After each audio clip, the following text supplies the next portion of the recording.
An incident at Kupang, resulting in the leakage of millions of personal data records, has caused considerable alarm. The company had previously secured ISMSP certification repeatedly, suggesting strong expertise in information security.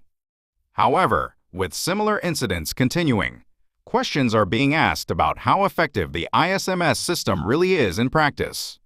So what is ISMS, and why has the Kupang personal data breach drawn such attention? What is ISMS? ISMS refers to the Information Security Management System. It defines procedures and standards organizations are expected to build to shield data from digital threats and resilient infrastructure planning and oversight. The framework spans enterprise-wide operational management, encompassing technical capacity for installing and running software alongside broader data governance practices.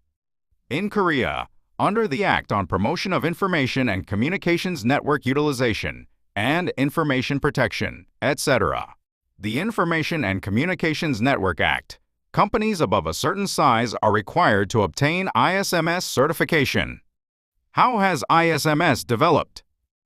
Systems that require a certain level of information security capability from companies or institutions of a certain size have existed for quite some time. In the early days, the Personal Information Protection Act and Information and Communications Regulations were central, requiring companies to implement minimum security measures. However, as the volume of information handled by companies increased and technologies became more complex, criticism emerged that existing regulations were insufficient. As a result, in 2002, the ISMS certification system, which evaluates information security management systems, was introduced. Later, in 2018, ISMSP, which combines ISMS with Personal Information Protection PIMS, was also introduced.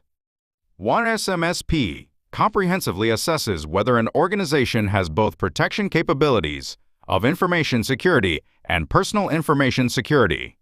Pros and cons of ISMS. ISMS brings several benefits. First, it offers a framework that helps companies protect information in a systematic manner. Second, it makes clear who is responsible for information security.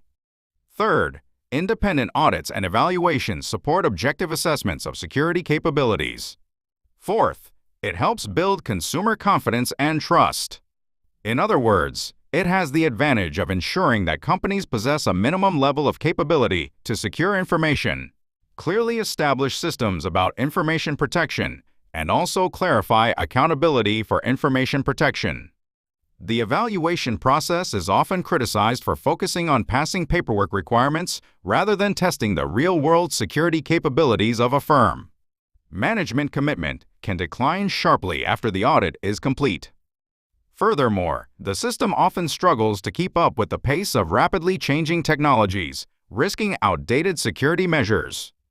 To summarize, ISMS is a system centered on documentation rather than actual information security capabilities, and it has the drawback of not being able to keep up with rapidly changing realities.